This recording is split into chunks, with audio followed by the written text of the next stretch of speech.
Hello, hello, hello. Welcome to Premier Football Chat.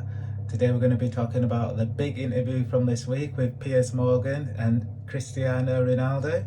So Ronaldo took this opportunity to get a lot of things off his chest, and a lot of it was directed at Manchester United Football Club.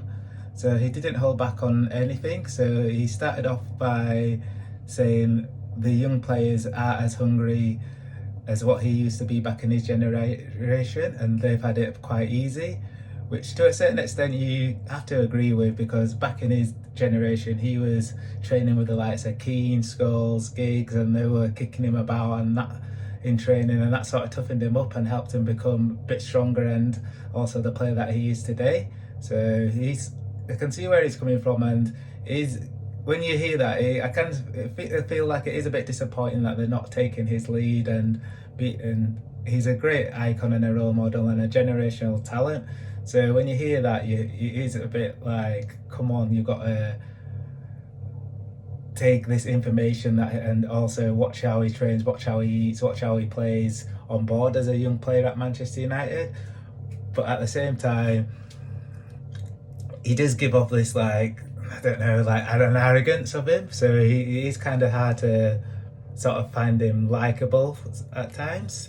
But I've got a lot of respect for him. He's one of the best to ever do it, to be honest with you. He's one of the. But yeah, he also had a go at Manchester United's training facilities, which he was saying that haven't evolved since he was last there. He was saying that the jacuzzi and the equipment that they use for training, like in the gym, hasn't evolved from when he was last there. And when he was at Juventus and Real Madrid, they had like state-of-the-art technology which helped them become better. And football has moved towards sports science these last 10-15 years, but it sounds like Manchester United haven't evolved. And from what you can see of the club and the training ground at Carrington, you have to agree with him, to be honest. Like, they haven't really like put in the money that the likes of Man City have and Tottenham on their training facilities to get it to the standard that what it should be. And I feel like they've rested on their laurels since Ferguson retired, and it's a shame because they're a massive club, and you'd think that they'd be wanting to push on and challenge, but they just seem to be happy not putting in the money but like taking out the Glazers, which is what I'll get onto in a bit. But yeah, he's not happy with a lot of things at Manchester United, and especially with things in regards to his two twins. So if you don't know the story, one of his twins ended up passing away at birth, and then the other one was born. So it's kind of a difficult period, and he felt that he was unsupported by the Manchester United Football Club. And it's hard to hear that when someone's going through grief and you feel like you're not getting the support that you need from those around you.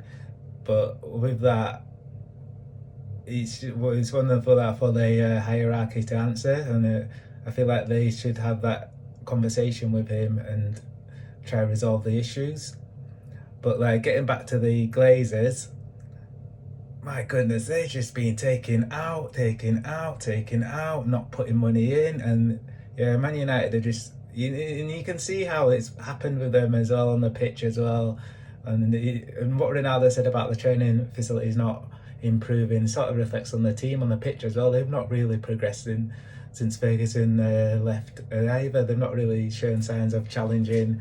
So you sort of see what you see on the training pitch facilities is sort of what you're seeing on the pitch as well. So they're not doing the business on and off the pitch in that sense. And Manchester United fans will hope that puts pressure on the Glazers to start putting money into the club and starting to become the force that they think that they should be. And yeah, he had a go at some of the previous players as well. So he won it. So the likes of Gary Neville and Wayne Rooney, he called like Rooney a rat and just said that they don't see the bigger picture, and they only see one side of things. So I felt that was a bit sad, because when you've played with certain players and you've been in the trenches and you've won it all, it's kind of difficult to hear when they're sort of like digging each other out. I feel like that could have been sorted out with a phone conversation between them. But yeah, Ronaldo didn't hold back on them, and he didn't. Obviously, seen the viral video when he didn't shake Gary Neville's hand.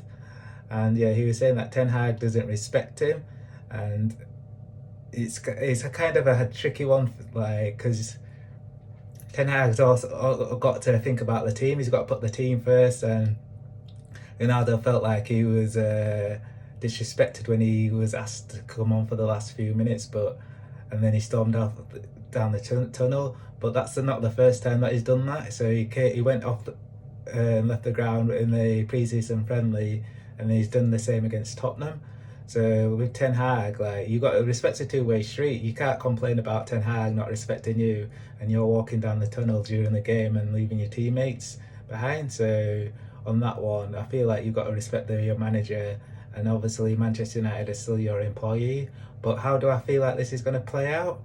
I feel like Manchester United are going to look into trying to get Ronaldo sacked or, well, released off his contract, and Ronaldo would feel like he wants to leave. You can tell he's done at United. He's just through.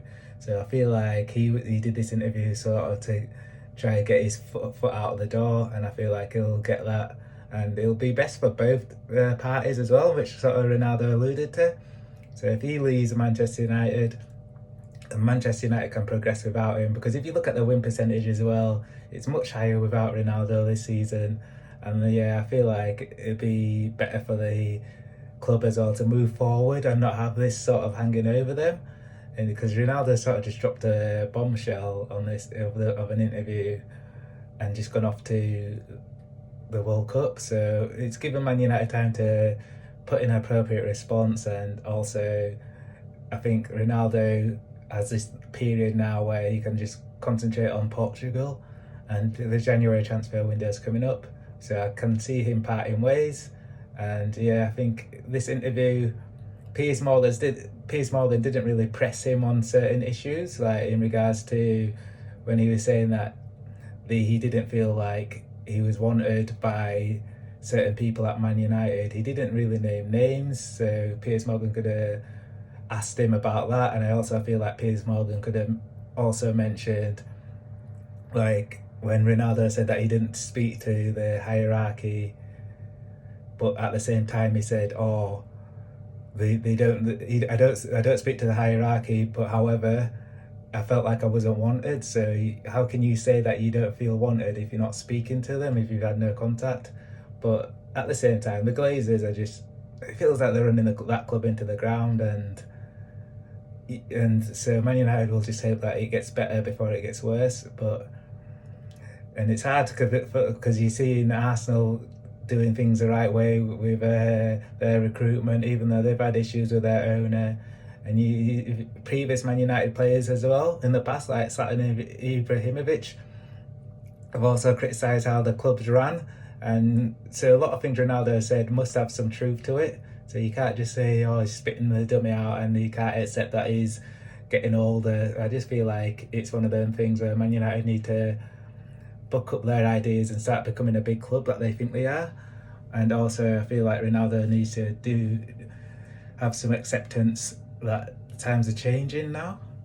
But yeah, that's my views on the interview. Let me know what you think. Thank you for watching the video.